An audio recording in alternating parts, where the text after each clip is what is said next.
बिस्मिल्लाहिर्रहमानिर्रहीम, अस्सलाम वालेकुम। अच्छा जी, अब क्योंकि ये सिलसिला जारी है हमारा, हम लिविंग कॉस्ट यूके की डिस्कवर कर रहे हैं। पहले हमने ये देखा कि स्टूडेंट की अर्निंग कितनी हुई, उसके बाद हमने देखा कि उस अर्निंग के मुताबिक जो यहाँ के एक्सपेंसेस हैं वो कितने हैं। अब देखते हैं कि लेट्स से फॉर एग्जांपल दूसरी कैटेगरी के जो वीज़ा कैटेगरी के लोग आते हैं और फैमिलीज के साथ यूके में आते हैं, तो आपको लिविंग कॉस्ट यूके में क्या है। Let's take an example of a family of 4, जिसमें आपके हो जाते हैं मियाँ बीवी और 2 बच्चे कर लेते हैं। तो डॉक्टर साहब बताएं क्या अगर एक फैमिली आती है जो कि फैमिली ऑफ 4 है, उनके प्रैक्टिकल एक्सपेंसेस कितने हैं यहाँ पे। अच्छा, तो थैंक यू हाशिम भाई। तो उसमें देखें कि फैमिली ऑफ 4 है, ठीक है। सबसे जो मेन आपका एक्सपेंस है वो घर है, ठीक है। ठीक है। तो घर या तो आप अपार्टमेंट ले सकते हैं या घर लें, ठीक है। लेकिन जब आप घर ढूंढेंगे तो वो आपसे पूछते हैं कि आपके डिपेंडेंट कितने हैं, ठीक है, बच्चे कितने हैं। जब आप बताएंगे कि 2 बच्चे हैं तो वो आपको 3 बेडरूम से कम घर अमूमन देंगे नहीं, ठीक है। तो तब में देखें कि आप या तो 3 बेडरूम अपार्टमेंट देख रहे हैं आप, या 3 बेडरूम घर देख रहे हैं, ठीक है। ठीक है। जो घरों की कॉस्ट है वो वेरी करती है, ठीक है, depending on city to city, ठीक है।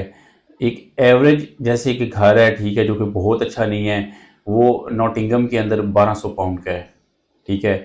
यही घर अगर आप पीटरबरो के अंदर लेते हैं, ठीक है, तो ये 1300 से 1400 का है, ठीक है। लेस्टर में चले जाएंगे तो अगेन 1100 से 1200 है। यही घर अगर लंदन में लेंगे तो सोच सकता है 1600 से 1700 में पड़ेगा, ठीक है। तो नियरली एक 2000 आजकल वहाँ ठीक पे है, रेट चल तो रहा है। एवरेज जो है आपको ये 1200 से 1300 का 3 बेडरूम घर मिलेगा, ठीक है। ठीक है। घर पहला ले लिया। घर लेने के बाद दूसरा एक्सपेंस कौंसल टैक्स है, ठीक है, जिसमें आपके वो कूड़ा उठा के ले जाएंगे, कुछ स्ट्रीट लाइट्स वगैरह ख़राब हो गई हैं वो ठीक हो गई हैं, तो वो भी घर की डिपेंड करता है कि कितने बेडरूम का घर है। एक 3 बेडरूम घर का जो कौंसल टैक्स है वो भी ऑलमोस्ट तकरीबन कोई 150 के राउंड अबाउट पर मंथ होगा, ठीक है। अगर आपने सपोज आपको 1200 में घर मिल गया, आप लकी हो, ठीक है। 150 जो है वो आपने जो है इसका कौंसल टैक्स दे दिया, ये हो गया आपका 1350, ठीक है। उसके बाद अगला आ गया कि आपने इंटरनेट लगवाना है, ठीक है, आपका मंथली पानी का बिल आना है, गैस का बिल आना है, बिजली का बिल आना है, ठीक है। ये सब कुछ मिला जुला के तकरीबन आप 400 पाउंड को जेन में रखें, ठीक है। ठीक है। ये हो गया आपका 1750। अगला हो गया आपका ग्रोसरी का खर्चा, ठीक है। ग्रोसरी ऑन एन एवरेज जो है ना वो 100 टू 150 पर वीक के अंदर आपकी हो जाएगी, ठीक है। और ये डिपेंड करता है कि यार आप कितनी यशी के साथ ग्रोसरी करना चाहते हैं, ठीक है, कितने लग्जरी आइटम्स आप लेंगे, ठीक है, कितने ब्रांडेड आइटम्स आप लेते हैं ग्रोसरी के अंदर। तो 100 टू 50, ठीक है, 600 कर लें मैक्सिमम, ठीक है। ये आपके हो गए 2350, ठीक ठीक है। है। इसके बाद यार आप बच्चे हैं, ठीक है, आपने बच्चों की कुछ चीज़ लेनी है, कोई कपड़े लेने हैं, ठीक है, वो आप 250 ऑन एन एवरेज जेन में रखें, ठीक है। ये आपका हो गया 2600 हो गया, ठीक है। ठीक है। ये आपका एक बेसिक एक्सपेंसेस हैं। अगर आपने गाड़ी लेनी है, ठीक है, गाड़ी तो जरूरी होती है। और तो गाड़ी गाड़ी लेंगे, ठीक है ना। गाड़ी तो जरूरी है, अगर आप फैमिली ऑफ 4 आ रही है, वो गाड़ी के बगैर गुजारे नहीं कर सकती। अब गाड़ी बिल्कुल। का एक्सपेंस बताएं। अच्छा, अब गाड़ी अब लेने का खर्चा हम इसमें बात नहीं करेंगे, ठीक है ना, उसका सिर्फ हम उसका चलाने का खर्चा चलाने का बात खर्चा करेंगे, कर ठीक है लें। ना। ऑन एन एवरेज नया बंदा आ रहा है, उसको इंश्योरेंस महंगी मिलेगी, ठीक है, वो 150 पर मंथ जेन में रखे, ठीक है। ठीक है। और तकरीबन 250 उसको फ्यूल का खर्चा जेन में रखना चाहिए, बिल्कुल। ठीक है। 400 हो गया ये, ठीक है। ठीक है। इसके अलावा गाड़ी का कोई छोटा मोटा काम निकल आता है, ठीक है। जैसे माना कि यार आपकी बहुत अच्छी गाड़ी है या काम नहीं निकालती, 100 पाउंड तो फिर भी बीच फिर में भी रखो, निकलेगा। 500 ये हो गया, ठीक है। तो ये आपका खर्चा जो है ये ऑलमोस्ट कहाँ पे पहुंच गया। पहले हम कितने थे, 2600 के करीब थे, ठीक है।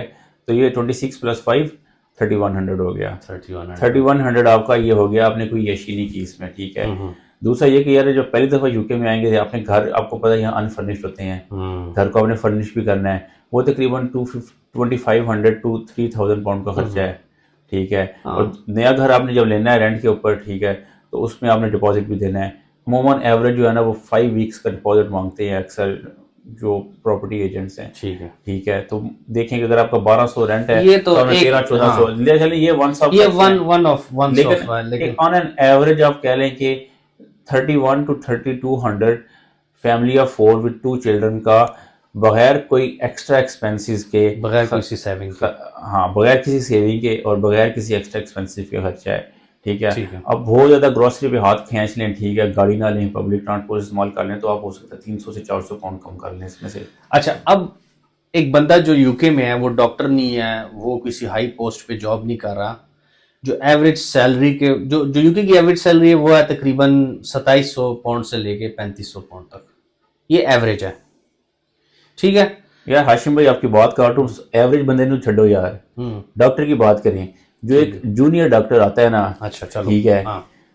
ठीक है ना, ट्रस्ट ग्रेड डॉक्टर आता है, जूनियर डॉक्टर आता हम्म। है, यार जो उसकी एवरेज टेक होम है ना, हम्म। वो 32-3300 पाउंड से ज्यादा नहीं है। अच्छा, फिर तो दूसरा बंदा तो भाई, अब हमने तो गिला ही नहीं करना ना।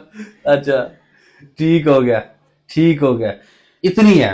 चले, ये एवरेज ही होगी बेसिकली। ये एक नॉर्मल बिल्कुल। बंदे की जो होती है, जो लोग आईटी वगैरह में, वो इस तरह की उनकी तनख्वाहें होती हैं। और जो नॉर्मल भी होता है ना, ये बहुत भी हो गए 2400 से लेके यही 3500 एवरेज लगा लेते हैं। एवरेज 2700 एक बंदे की, 2700 पाउंड जो है वो पर ईयर हम बात करें, सॉरी 2000, सॉरी 27,000 पाउंड जो है पर ईयर, पर एनम जो है ये उसकी पे होगी।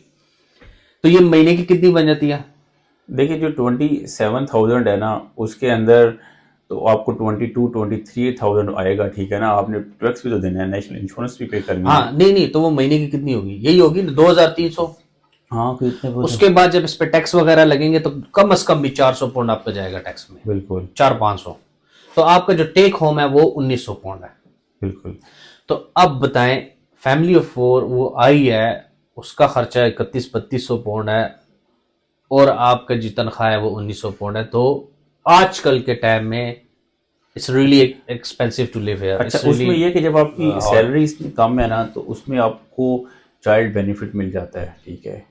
तो जैसे 60,000 पाउंड आपकी ग्रॉस से कम है, तो चाइल्ड बेनिफिट मिल जाता है।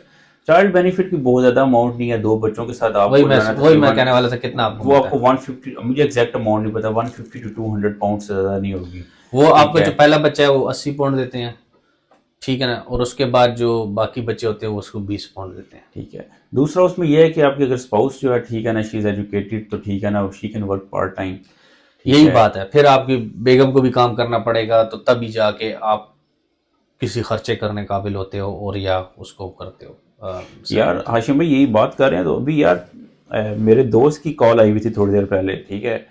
तो डॉक्टर है, ठीक है, सीनियर ग्रेड के ऊपर है, ठीक है ना, यहाँ पे डॉक्टर्स के रैंक्स होते हैं, वो स्टाफ ग्रेड है, ठीक है ना, स्टाफ ग्रेड टू डॉक्टर है, मतलब उसकी अच्छी खासी सैलरी होती है, तकरीबन उसकी 65,000 to 70,000 के राउंड अबाउट ग्रॉस इनकम है पर ईयर, ठीक है। वो मुझे कह रहा था यार, मुदस्सिर, पूरी नहीं पहनती यार। हाँ, ऐसे ही है आजकल असल में। ये ना, अब देखिए, थोड़ा सा हम अगर देखें तो एक्सपेंस कितने ज्यादा हो गए। पहले जो मिल्क की एक बोतल थी वो कोई 80 ATP की आ जाती थी, ठीक है। अब वही बोतल आपको एक 1p 45 46 50 या 180 की पड़ रही है। अगर आप डिफरेंट शॉप्स में जाए तो डबल हो गया ना प्राइस, हर चीज की जो प्राइस है वो 2 गुना हो गई है। यार मुझे याद है कि मैं 2014 में जब आया था, हम्म। तो मैं सिंगल था उस टाइम, हम्म। ठीक है। तो हम लोगों ने रेंट के ऊपर घर लिया, ठीक ठीक है। है, हम 3 लोग थे, ठीक है। रेंट पे हमने घर लिया, हमें 550 पर मंथ का घर मिला, यार हाँ, देख लो। ठीक है ना, पूरा घर था, ठीक है ना, हम हम्म। 3 लोग थे, हम 3 डॉक्टर थे, ठीक है, 550 पर मंथ का घर था, आजकल एक ठीक है। कमरा वो अच्छा, चलो अब हम लोगों ने सोचा कि यार चलो, ये ना हमें तकरीबन कोई बनते हैं कोई ऑलमोस्ट 175 के पर राउंड पर्सन। अबाउट पर पर्सन, 175-180, ठीक है। तो हमने कहा इतना ही और जो है ना, हम इसमें एक्स्ट्रा जो है ना ऐड करते हैं, ठीक है, मंथली खर्चे के लिए। ओ तो वाह, मुझे नाइस। उन्होंने कहा कि यार तुम जो है ना, हमारा बैंक तुम हो, तो अच्छा। पैसे जो है ना तुमने अपने पास रखने अच्छा। हैं। मैंने कहा ठीक है भाई। अब यकीन करें कि जो हमने वो इकट्ठा किया था ना पैसे, ठीक है, वो महीने के एंड में हमारे बच गए थे। नाइस। बिजली के बिल के, अच्छा, और वो घर जो था वो भी ऑयल हीटिंग था, केरोसिन ऑयल डलता था उसके जो है ना हीटिंग के लिए, ठीक है। अच्छा। तो आपको पता है केरोसिन ऑयल हीटिंग एक्सपेंसिव है। तो उसके बाद भी हमारे पैसे जो है ना वो बच गए बच थे। गए थे। मतलब हमारा जो मंथली एक्सपेंस था हम्म। पर पर्सन, वो उस टाइम यार 300 यूरो से ऊपर नहीं था। नाइस। चलो उसको भी छोड़ दें यार। तो ज़्यादा कि जब खैर शादी होगी, ठीक है, एक बच्चा था यार, हमारी जो वीक की ग्रॉसरी होती थी वो 30 to 40 पर वीक की ग्रॉसरी थी, ऐसे ही। ठीक है। अब तो यार आपकी ग्रोसरी जो है वो 150 से कम नहीं होती। नहीं, आप बाहर जाएं तो आप कोई यानी कि 10 पाउंड की विजिट तो आपको ऐसे ही लग जाएगा। आप वैसे ही कुछ लेने जाए 10 पाउंड तो आपके गए जेब से निकल गए। अच्छा, ये सारी चीज़ें जो है ये मेरे आज से हमारे लाइफ टाइम एक्सपीरियंसेस हैं, ठीक है। तो ये किसी को डिस्करेज करने के लिए नहीं है, नहीं। ठीक है ना। तो लेकिन ये हकीकत बताने के लिए है, ठीक है ऐसे ना। तो आपको मतलब ये है कोई जो है ना सबज बाग दिखा रहा है तो उसकी बातों में नहीं आए, ठीक है ना। लेकिन आप अपना हिसाब किताब देख के आए, ठीक है। अगर आपको लगता है कि आपकी जो है शुरू में इनिशियली में सैलरी कम है तो maybe you should take a job somewhere remotely, ठीक है ना, जहाँ पे अकोमोडेशन कम है, खर्चे कम है। ऐसा ही है। अच्छा, अगली वीडियो में आपको मिलते हैं एक नए टॉपिक के साथ। अपने कमेंट्स के बारे से हमें ज़रूर आगाह कीजिए, ठीक है। और किसी टॉपिक के ऊपर आप चाहते हैं कि हम वीडियो बनाएं उसके बारे में हमें बताएं। Thank you. ठीक हो गया। गुड।